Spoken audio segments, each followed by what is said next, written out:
press play and let the story begin. Welcome to Velvety Vibe. The disposable cup, now empty of banana milkshake, crumpled noisily in Yalda's hand.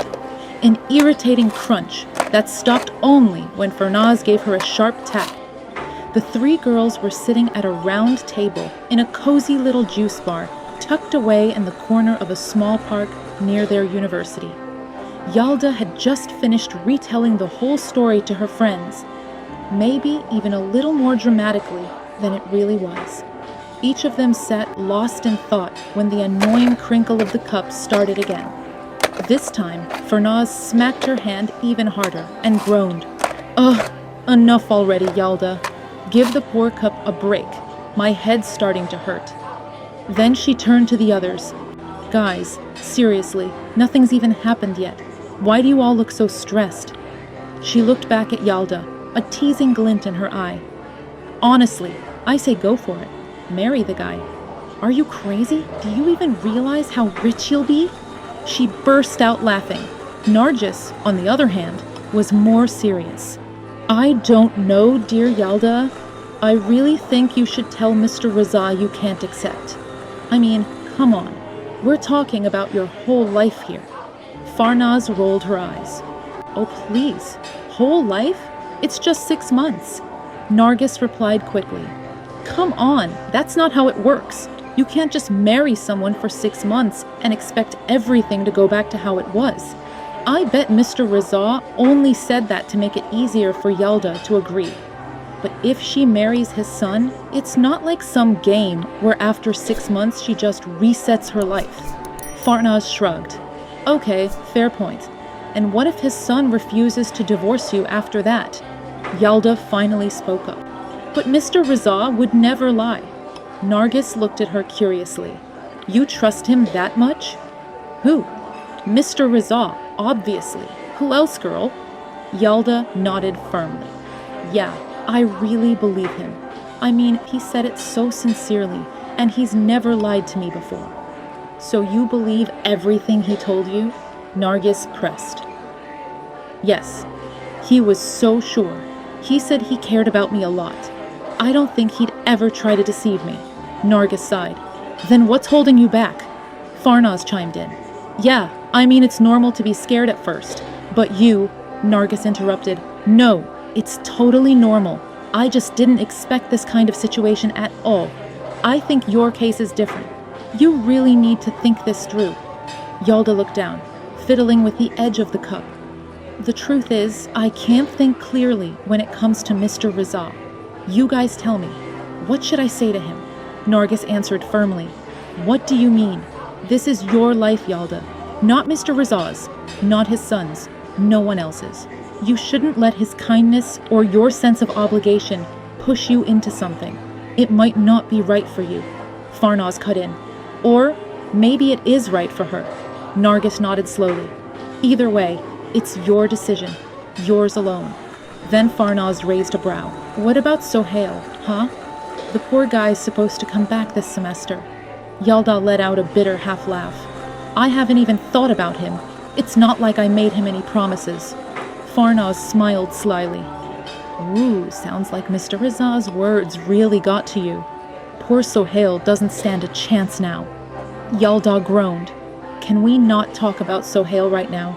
Just help me figure out what to say to Mr. Reza." Farnaz leaned back.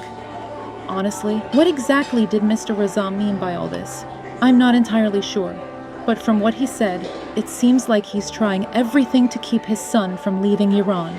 I guess he wants to make sure his daughter-in-law is someone he can trust too." Farnaz snorted. "So basically, he's offering you up to Shahaab like bait. If it works and the guy decides to stay, great. If not, he jets off and you're left behind.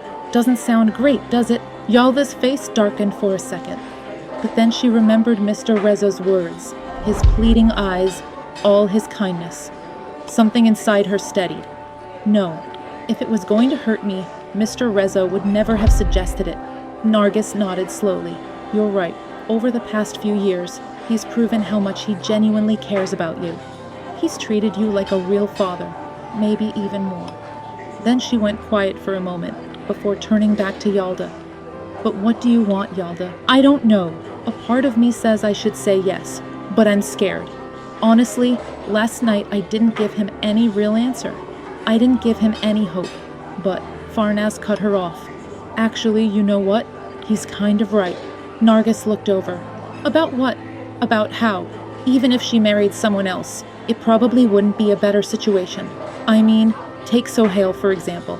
She turned to Yalda. How much do you even know about him? Just as much as you guys do, Nargis added.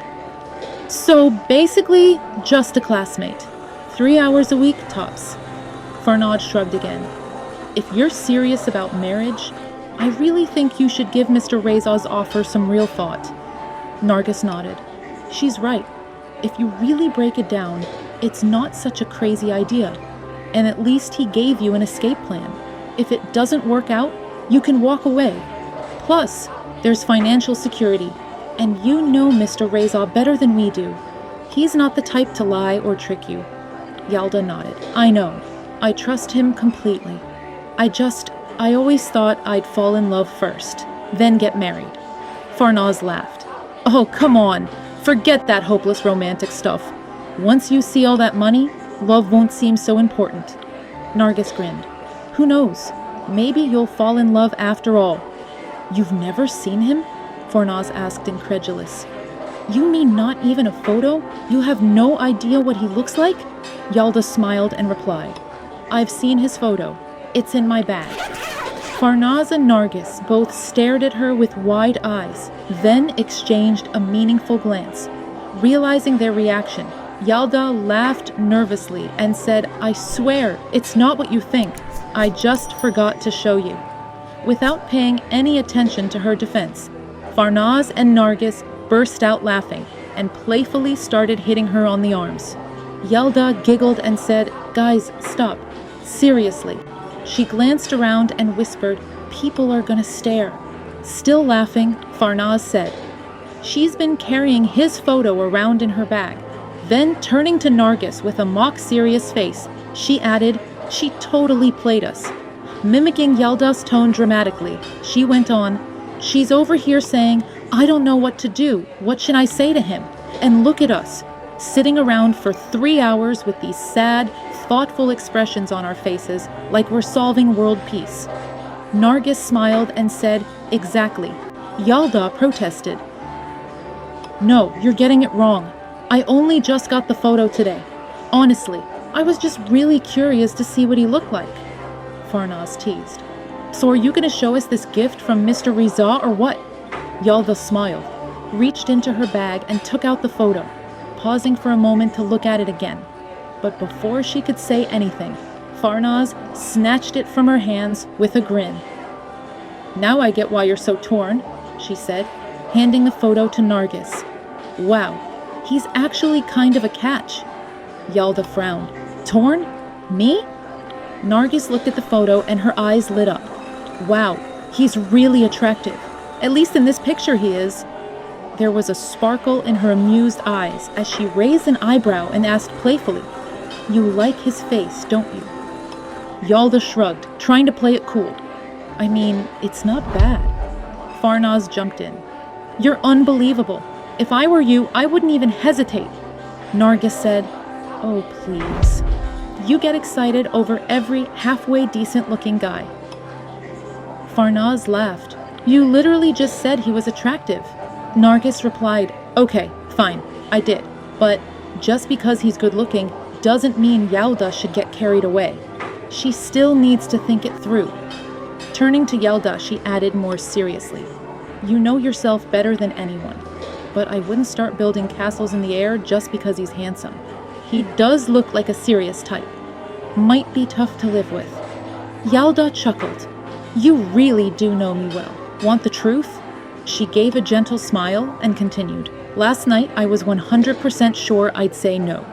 But after seeing the photo this morning, I don't know. Now I kinda want to meet him. Just once. I heard he's super confident. Maybe even arrogant. Nargis nodded. Yeah, he kinda looks like that type. Farnaz grinned. And you love that type. Nargis shot her a look and said, So does that mean you're going to say yes? Yalda turned to her. What do you think? Nargis shrugged. Doesn't matter what I think. Yalda had always trusted Nargis deeply. She gently took her hand and repeated, It does matter to me. Tell me honestly, if you were in my shoes, what would you do? Nargis looked into Yalda's eyes for a few seconds, then smiled. I'd think about it. Yalda squeezed her hand and smiled warmly. Just then, Farnaz tossed her hair, trying to keep the dyed strands in place, and laughed. Well then, congrats in advance. An hour later, Yalda leaned her head against the car window as it rolled through the streets toward home. The cars, people, and shops blurred past her tired eyes. Her mind was busy, drifting between thoughts and daydreams, occasionally caught by something or someone passing by outside. She had always enjoyed car rides. There was something peaceful about watching the world rush by.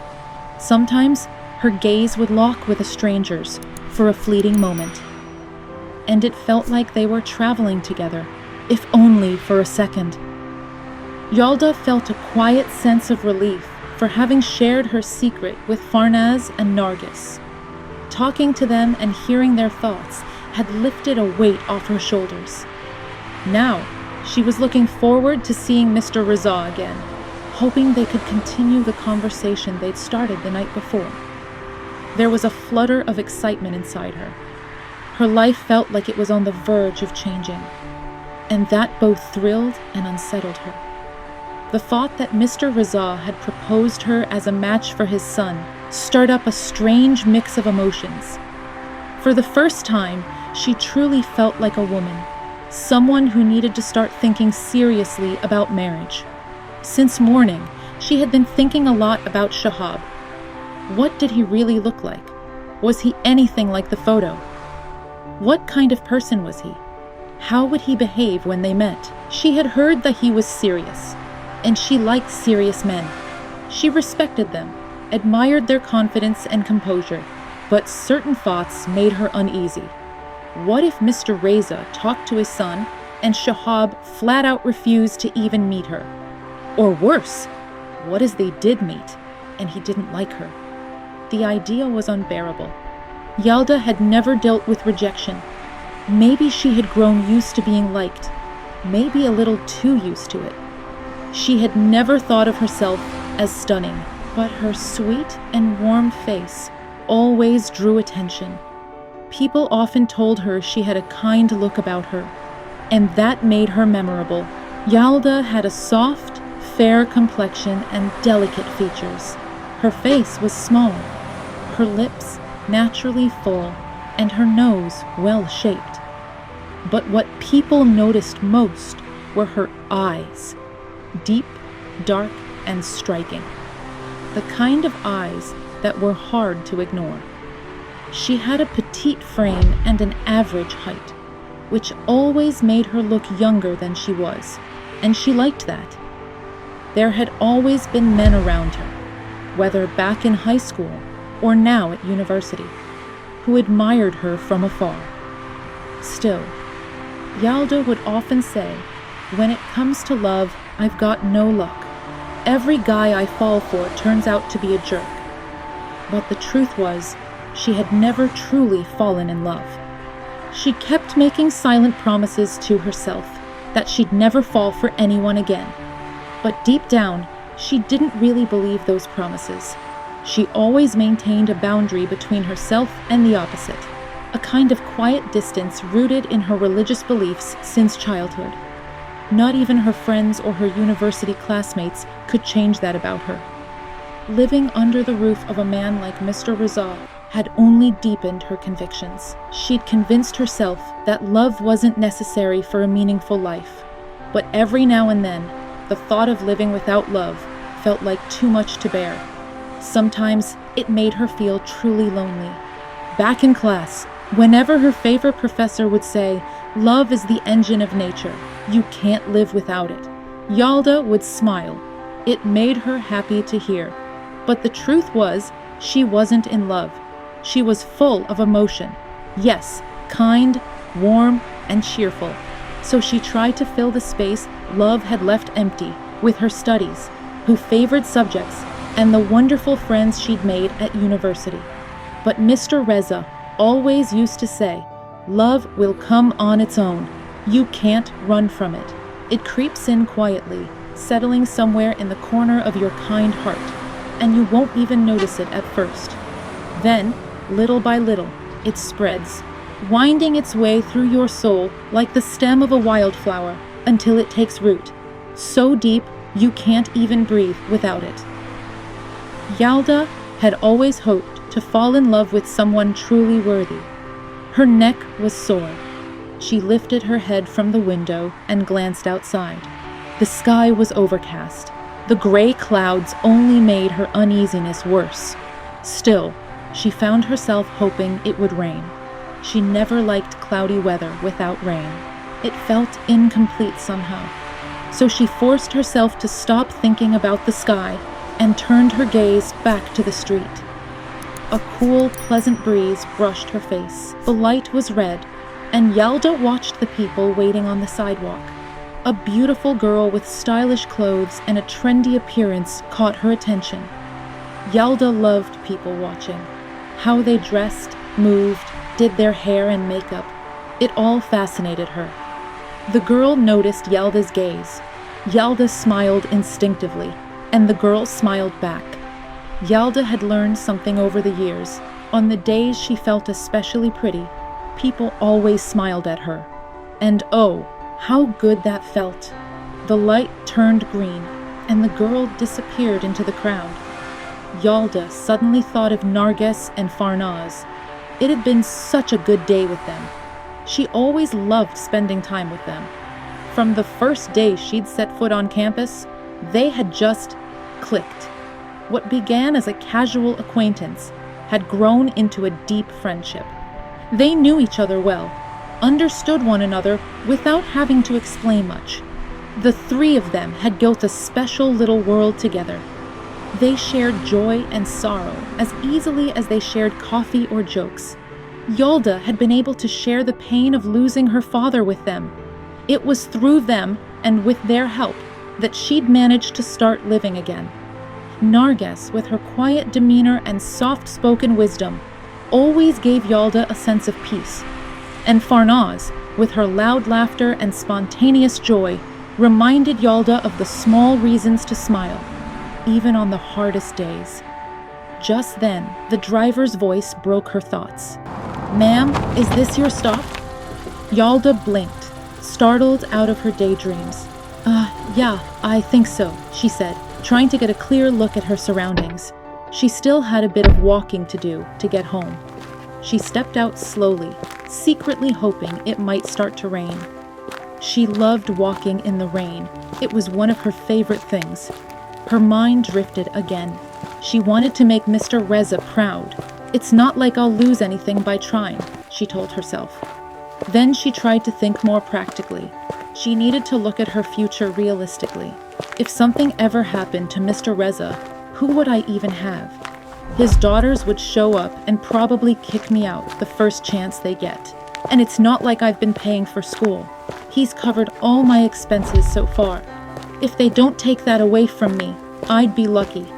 Honestly, the smart thing is to secure my own future, and in 6 months, everything could work in my favor. She had just started to feel satisfied with this new line of thinking when the sharp revving of a motorcycle made her jump. She turned and gave the rider a disapproving look. But instead of speeding off, the biker looped back toward her, flashed a grin, and revved his motorcycle again. The street was nearly empty.